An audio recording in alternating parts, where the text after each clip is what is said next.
Previously in Hedge Knights. Despite heavy acidic smog descending into the glade, the Boundary Arboretum easily handled the encroaching pollution. Well-armored raiders besieged the castle and were repelled by the Adlet's many bows and arrows. Lazarus tailored a full suit of prototype protective clothing in order for MegaHoof to test out on his next Salex-bound excursion.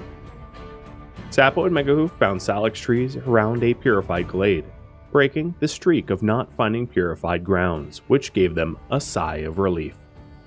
Episode 37: Travel Preparations. Sapo and MegaHoof finally spotted the third and final Salex tree, nestled into the cliffside near the marsh. MegaHoof asked Sapo if he would rather rest here in the glade or hustle back home after working through the night. Sapo chose the latter. MegaHoof said he'd haul the extract to the tree and then round up the rest of the supplies, while Sapo worked to uproot. The two nodded to one another and parted ways into the dark, obscured by the clouds of the overcast night. MegaHoof felt slow and clumsy wearing such heavy garments, but despite breathing a little harder than normal to compensate for all the heavy, bulky clothing, he did notice he felt a little healthier and more clear-headed than he did on most other Salex excursions. He wasn't ready to conclusively say the clothing actually helped protect against the pollution, however. That would be left to Sapo's examination once they returned home. Back in the castle, Lazarus noticed the Ambrosia in the Psychoid farm plot looked just about ripe for picking, and posted a notice for the other farmhands to either help by hauling harvested crops to the shelves, or seek work elsewhere, as he wanted to handle the Ambrosia harvest himself. The boys were making great progress learning the ins and outs of crop tending, but the Ambrosia was too delicate and precious to be wasted. Klein understood Lazarus's reservations and told him he'd help to keep the two lads busy, so that Lazarus could focus on making sure the Ambrosia was handled carefully.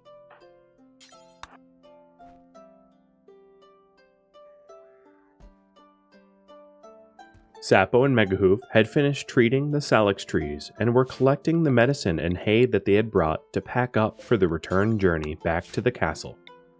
The bison seemed happy being able to romp around the small pine forest, even for a brief time. MegaHoof hoped that sometime next spring he and the other Adlets might be able to cleanse enough of the castle grounds to offer grazing land for the bison. And now that the boys and Klein were helping out in the farm, it might be possible to start new plots where the old double strand was planted in the northeast corner. With Klein's new protective fabric, the Adlets no longer had a strong need for double strand, especially with how long it took to grow and how unproductive the land was in the meantime. While her husband was away, Judea plotted out the best spots for 3 new trees. She marveled at the sight of the rows and columns of the Salex, and the pure brown soils and green grasses that grew beneath them.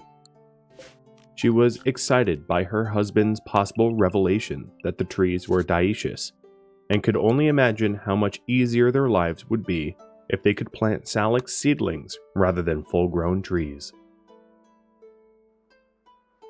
Most of the western Psychoid farm had been purified, and the mackey fields and wheat fields were almost ready for harvest. Lazarus cut the sheaths of wheat, while noticing how the griffinberry fruit seemed to also be ready for picking. Unlike most of the crops he was used to farming, the griffinberries weren't seasonal and would grow slowly all year round until they would reach peak ripeness, and would need to either be picked or would rot on the vine. Sapo had experimented with trying to make griffinberry pies and custards, but so far his culinary attempts to use the berries hadn't yielded any decent results. The berries were still preferred raw, but perhaps they would find some recipes from the old kingdom ruins that they were headed to. The boys seemed eager to take on more tasks, so Lazarus proposed that they attempt to take on some of the work in the kitchen as well. Sapo and MegaHoof were both away, and nobody was left to cook in the castle. Sapo had left out all of his recipes, and Lazarus thought it might be fun to see if either of them could cook.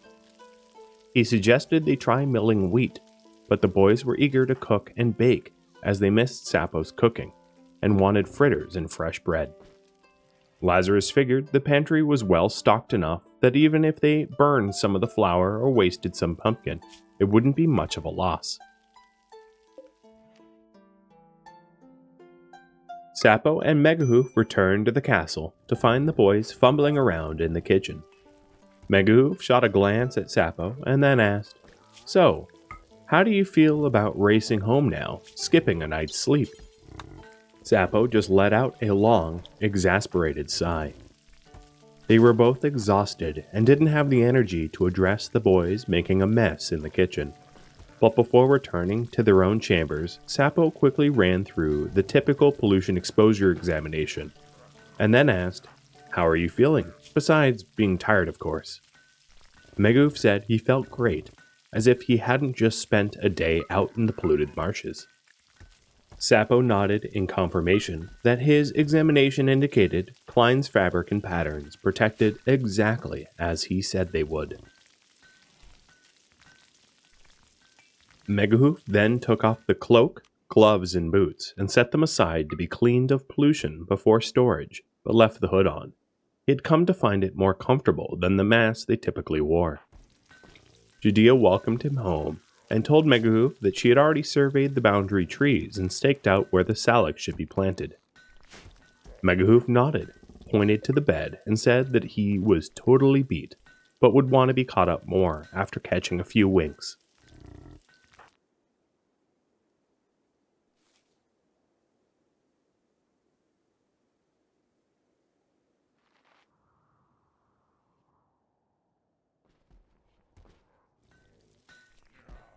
Sapo told Lazarus that the clothing had been effective and to craft up a few more sets for the planned journey to the Old Kingdom ruins.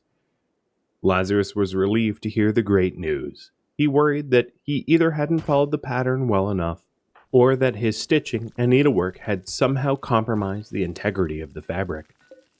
He could tell Sapo needed to get some rest, so he told him he and the other atlets would work on getting the trees replanted so that he could sleep.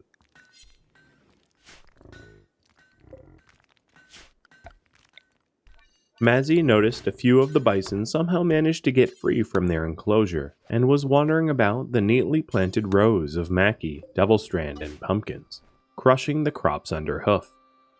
She rounded up Tati and Tralalero and brought them to their sleeping mats before returning to the mine shaft to continue expanding the deep root cellar and secret room.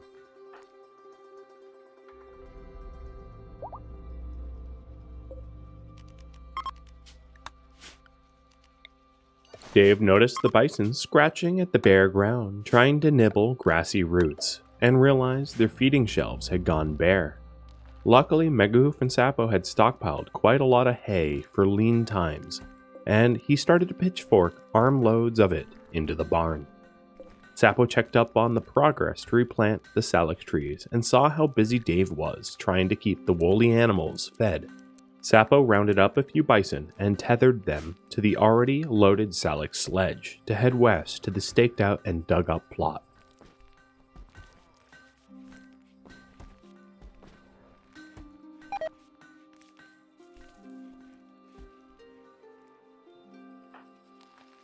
Sapo went for a walk to survey the Salex trees, making sure that they were still healthy and absorbing pollution.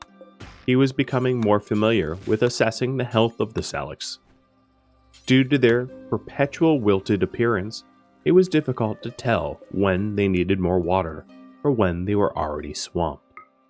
But over the past year or so, Sapo had cultivated a sort of intuition for the plant's needs that he wasn't able to quite put into words.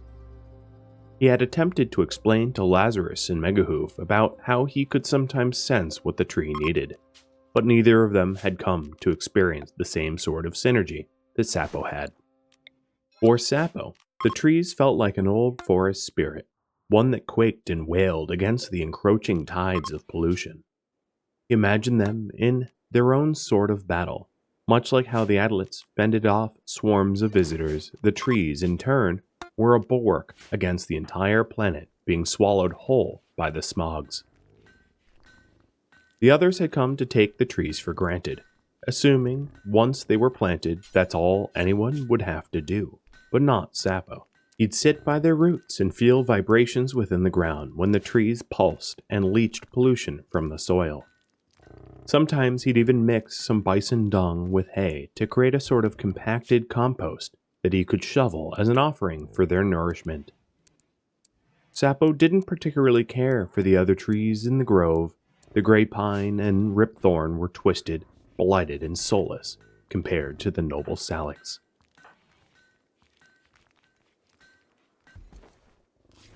Sapo returned to the castle and started his rounds checking up on the health of the others. He sat next to Tangier. She looked queasy and fatigued. He asked if she was feeling well, and she shook her head.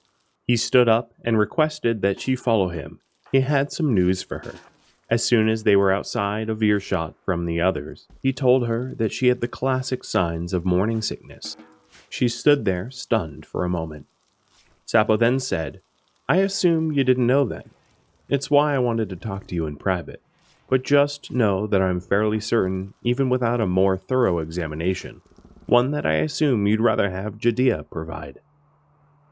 Sapo then left the room to offer her privacy for a moment of reflection, but she followed him out and returned to work as if nothing happened. Tangier planned to share the news with Lazarus once the two had some alone time. A dry thunderstorm rolled into the glade. Thunderous sounds echoed off the slate and wooden boundary walls. Shellbell and Sapo cut stalks of maki, readying it for the oven to create traveling provisions. Sapo offered some pointers to Shellbell, but it was clear Shellbell didn't have the physical strength to cleanly cut the fibrous stalks. So instead, Sapo just offered him words of encouragement. Lazarus joined the two working in the fields, and Sapo offered his friend a knowing smile.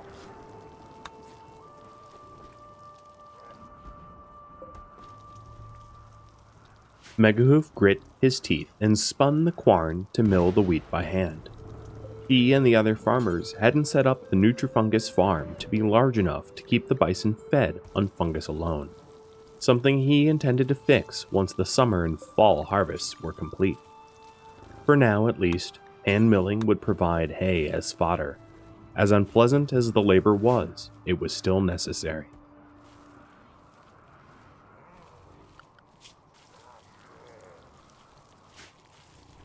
Lazarus took his leave from the farm fields, telling Sapo he needed to catch up on tailoring and smithing, leaving the fields to Sapo to manage with the help of the boys and Klein.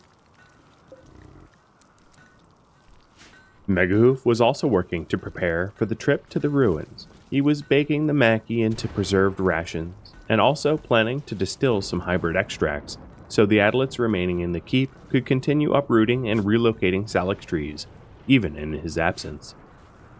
MegaHoof knew he would need to go on the quest to find the kingdom ruins, because only he could assess the value of the tomes, books, and ledgers that they might find. So he was attempting to get ahead of all of the tasks that only he could do, like extract distillation. The pantry shelves were fast filling from the summer bounty. Piles of wheat and maki lined the dimly lit shelves, kept free of vermin by carefully applied mortar and stonework.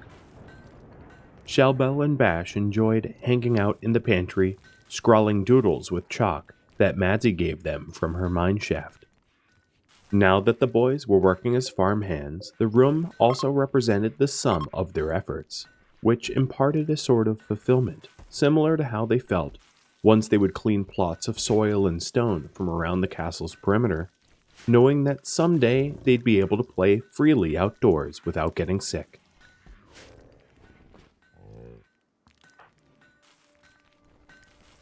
Lazarus asked Klein how much more blended fabric they might expect to have as he was finishing up a set of protective clothing. Klein paused for a moment and then set off to go check on the shelves of textiles. He returned with an unwelcomed answer. "None, I'm afraid. We still have an abundance of wool and some linen, but no more gossypium for the blend." Lazarus looked towards the few ripening gossypium left to mature in the fields, amongst the immature plants that were unlikely to be harvested before winter frosts. Lazarus then said, "I guess we'll make do with 3 sets then."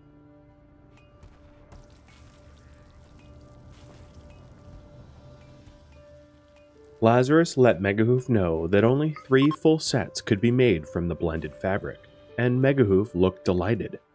Lazarus asked MegaHoof why only 3 sets was welcomed news. MegaHoof responded that he had planned for only 3 adlets to go searching for the ruins anyway. MegaHoof then preemptively answered Lazarus's next question. He told him that he had planned to go with Madzi and Dave. Madzi and Dave had more experience out in the Rise of Forest than the rest of the adlets combined. Dave was great with a bow and Madzi fleet of foot, and had actually seen the ruins in person. Lazarus then asked, "But why you then?" And MegaHoof's answer was simple. Who here can sort through ancient texts to assess their value? Lazarus nodded. The logic was sound. Lazarus mentioned he would need to make some alterations to one of the sets of clothing so that it might fit Madzi better. Lazarus then had a follow-up question. Do you think it's time to forge harvesting axes for Shellbell and Bash? And MegaHoof said that it sounded like a very fine idea.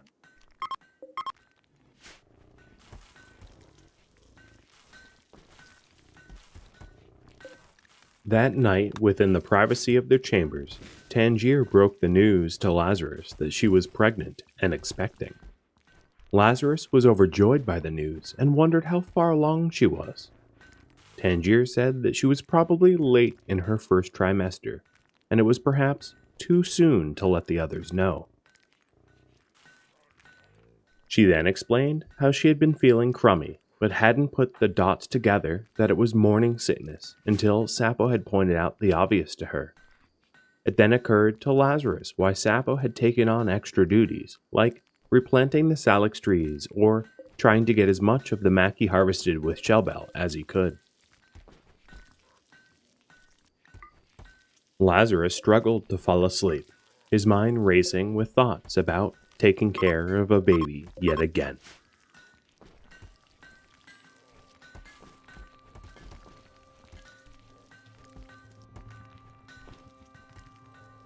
In the morning, MegaHoof pulled Dave aside and asked if he was willing to lead the expedition to seek out the old kingdom ruins.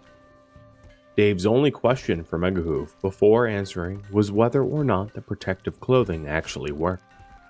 MegaHoof assured him that it had, even just wearing the hood made a significant difference. Dave then said he'd be delighted to lead the expedition, he just didn't want to get sick like last time. MegaHoof then approached Madzi about coming with him and Dave to find the ruins that she had seen. Madzi was nervous, not about the prospect of bushwhacking through the Rise of Forest, but not being able to actually find the ruins and that it would all be her fault. MegaHoof told her that no way would she be held accountable if they failed to find the ruins. His reassuring words lifted a veil of concern upon her face. She then told MegaHoof she had a request. She wanted to visit somewhere important to her. She explained that she had made a semi-permanent camp not too far from the ruins and had to abandon a personal journal there. She was out foraging for food, and upon returning saw that visitors were ransacking her belongings. She fled from the camp and never returned in fear that it was being watched or guarded. She doubted any of her belongings were still left intact. But since her camp was only a few hours away from where she saw the ruins, it wouldn't be much effort to check. MegaHoof was happy to accommodate her request.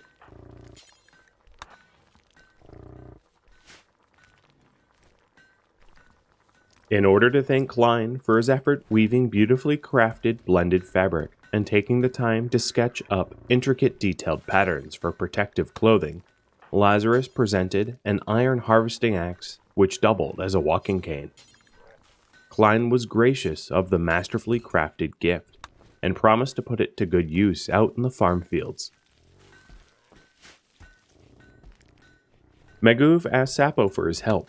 He let Sapo know that he wanted to stockpile 6 hybrid extracts so the work towards the Boundary Arboretum wouldn't stop in his absence. but much more brewed tea would be needed for the recipes. Sapo said he'd be happy to help, but also expressed doubt that any of the other adlets would want to venture out to fetch Salex trees with the castle so lightly guarded. MegaHoof nodded in agreement. He had worried about leaving the castle with fewer people to protect the walls, but even still, he wanted to stockpile the extracts before the Ambrosia spoiled.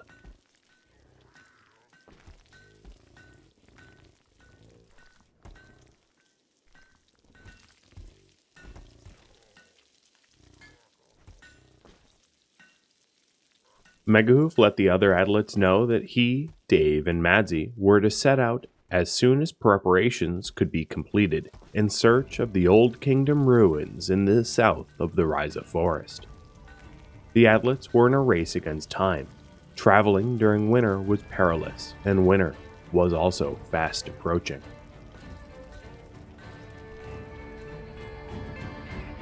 Thank you for watching Hedge Knights episode 37, Travel Preparations.